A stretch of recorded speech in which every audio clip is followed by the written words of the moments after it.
Ito na yung naikalat ano. Ilang ano to kuya? Kahapon 6. Oh, ano pa lang? Tapos ngayon 2 pa lang. 2 pa lang. Sabi Ayun. ko, isakto lang 10. Saktong 10. Sabi ko, kung wala ng 4 ngayon, itutulak na muna doon sa, Oo. sa luti. Aba, ito, kalat-kalat pa eh. Aba, ikukunin pa yan. Kukunin pa yan. Ito, ikukunin yan. Gawa ng, ayan, aba, ang laki ng pagka... Samantalang ito'y maulbok eh, pantayin na. Pinatanggal to. Pinatulak ko doon sa loob yan. Ilang oras yung Tatot loader? Tatot kalahati, unloader. Kalahati pa lang yung oras. Ito itutulak pa. Tutulak pa yan. Nakita ko sa pa yan. 2 pa lang. Oo, ito na makarami. Bali, 6. Tapos, Bali, 10 lang ang pinapadala ko eh. 10. Yung mga buhangin na talaga ano. Parang ayun na naman ako na yung sa may unahan, mababaw na doon ang tampak. Dito kailangan lumak ng tampak. Mababaw na po dito. Mga ilan pa po kaya kuya? Saan po, isakto lang 10. Kung anong pagsusingin ko, parang may 4, yari na eh. Pero sakto lang 10, yung kanyang natulog. Dito. Ano na to? Nakakarito ko eh. Lagos na to dito. Tapos na yan, tapos na yan. Pag inabot ng ko. 4 sa ko hanggang 5 ito, yari na ito. Ito, loadering kaya to? Aba hindi, tatatamba ka na yan. Tatambakan na lang. Palulubugin. Kaysa tanggalin ano. Ay, kung ano malaki masyado yung bato. Wala, puro tapon lang ito, wala na ditong hukay yun. Kaya hindi na pinag-incorporate ko na sa lulit. Ito lang yung lulit yun. Ito yung tinatambakan natin. Ito lang, puro ganito lang. Dito na po. Tutulak na lang ng loader yan. Oo, wala na ito, tatambakan na ito. Oo, po ano, hindi na siya, hindi na kukut-kutin. Wala na. Tambak na lang. Ito na inutin natin. Ano. Dito na po. Ito naman, medyo banayan na eh, banayan dito. Ang muhon po natin ay nandun. Saan? Nandito. Dito na po ano. Dito, alam mo sa undahan natin. Ano yung kukulamber? May power soap. Kulamber. Ito na po yung 4,000 na ating tinatambakan na ang right of way. Ha? Laro mo natin ito. Ito po yung na-vlog natin na 4,000 square meter. Ito yung tinatambakan namin ng right of way. Buhangin po. Graba. Sa ano. Galing Agus River. Meron nagche-chainsaw, yan po yung kukulamber ang kanilang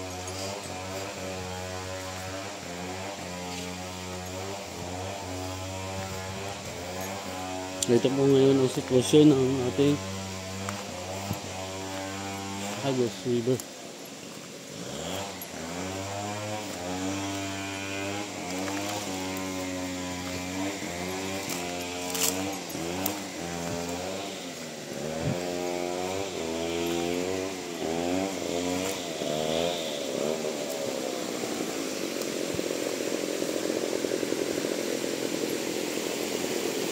Yan po, maganda may Agus River.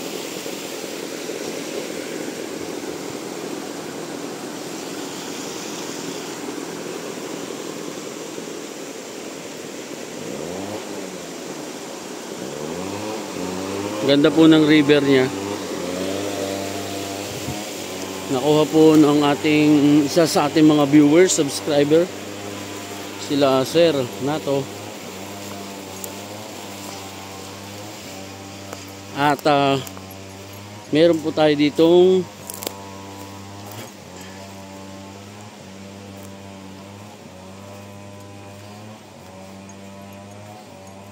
Agus River. Dito po yung ating muhon. Muhon. Nasaan na nga ba yung muhon natin?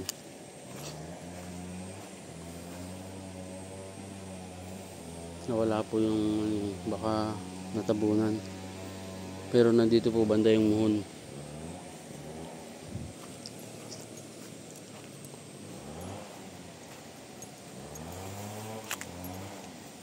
Ito po yung kagandahan dito sa nakuha nila.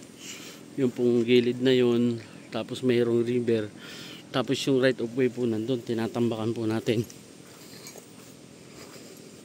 Ang lawak po ng accretion. Dito. Ito po yung nadagdag sa lupa nila. Malakas pa rin po ang Agus River pero maganda na po ang panahon ngayon.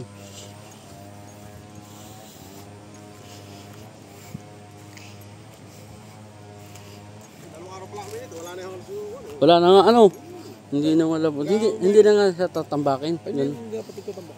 Oo, kasi pinaplano mong iangat na lang yung kuha na yun. Oo. Kaysa sa magtambak ba, ito yung napakaraming panambak ang kakailanganin. oo. Tsaka ano, aangat ng sobra. Mas minus yung sinasabi mo sa kanya. Kita mo. Dito lang lalagyan ng recrap. Wala kaya titigas.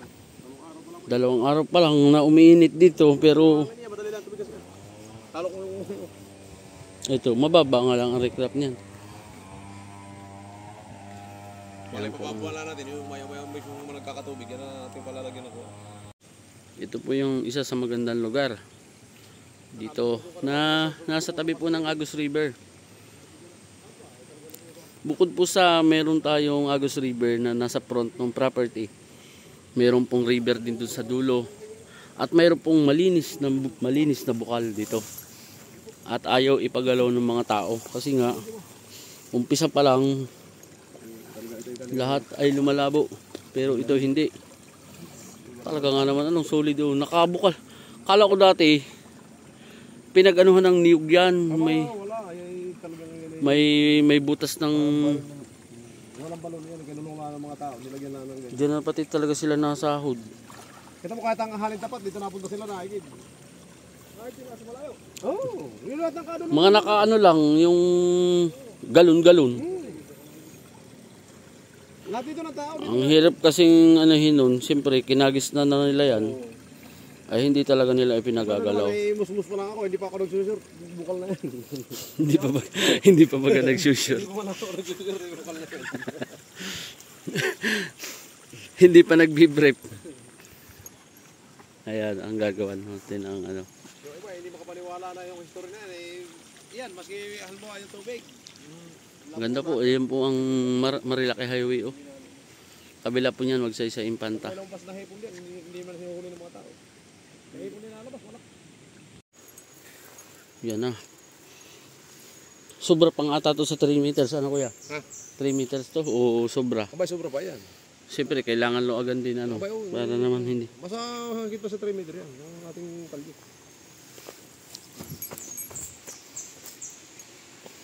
Yan na po yung kalsada. Wala na yung malaking ano. Pero kung tao-tao to, linggo. Oh, isang kayudan lang. Ito po, itutulak na lang po ito. Yan, mataas po ito nung nakaraan, nung pumunta kami. Itong bahaging ito, magmula po dyan hanggang pa ganito. Mataas na bahagi. Tinulak na po siya ng loader. Tapos magladagdag pa po ng 2 karga sa truck. Tapos saka po siya itutulak uli ng loader. Yan na po ang ating pinaka right of way na nagkasundo dito sa dinaanan at doon sa bumili. So yan. At ito naman po yung palabas ng Barangay Road. Kaya yata sa lubungan ay. 3. Okay. Tama na yun. Tama na yung ganyan. Ayun iba, nakikita 3 meters, hindi naman nila alam yung lukong ng 3 meters. Yung lukong ng 3 meters. Okay yan. Malawak. Oh. Luwag yan. Pang ano lang. Sila lang naman ang dadaan dito.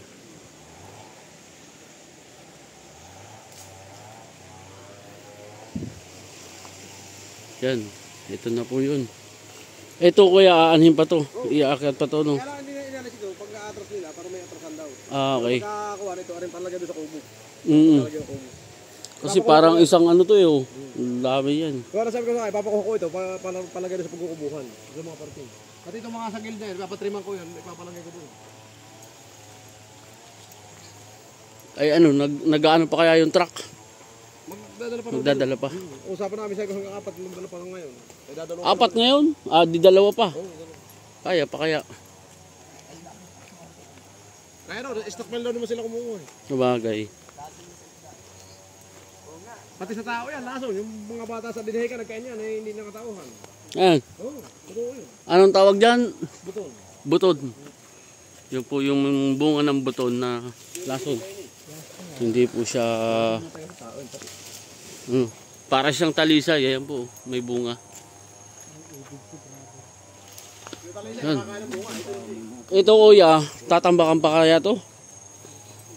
Para sa sir, sa unahin na muna yung... Yun nga. Pero siguro pag kasi ganda na ng panahon, ano na to? Tuyo na ito. Tutuyo na to. Tapos tumitibay sa dun sa nadadaanan ng truck. Hindi naman laglagan siguro to ng isang truck. Gaganong-ganunin ano. Saka ako, isang ganda mo truck, tapos ikakalat na lang ako, manamano. Kalat ng manumano. Isahan. Tama. Pero yan. solid ito. Solid at yan ay dati ng ganyan.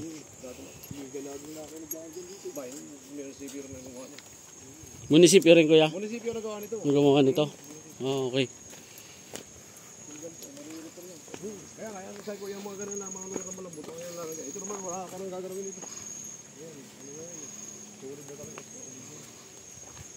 Sobrang solid. Natandala ko manok na yung maliit ang tupada eh. Hindi naman dumating na kalabo. Ibig sabihin niya nag-aantay lang ng dalayo. Pero kung ngayon nakanusado ko yung manok ng tumangin ko, ayaw naman naman. Malaki yung kanya. Sabi ko ilaban. Yan, luwag na po ang sasakyan dito.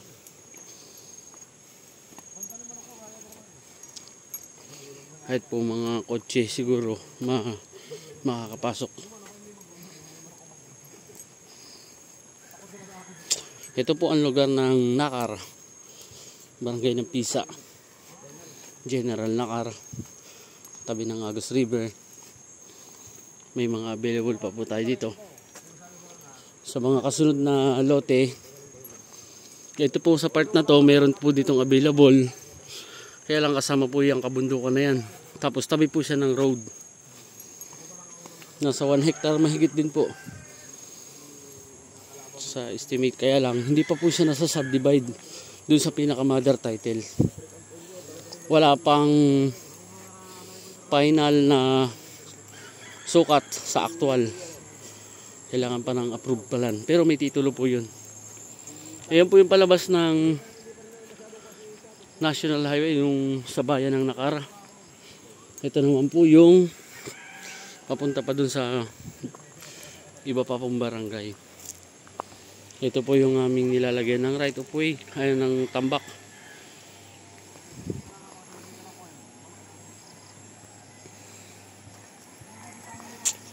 Abangan po natin yung mga susunod nating activity dito at mga pambenta.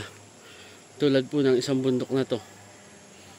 Kung may interested po, pwede nyo pong makuha ito. Tabi ng road, may kuryente at may internet. Linya ng internet ng wifi. Yun po. Thank you.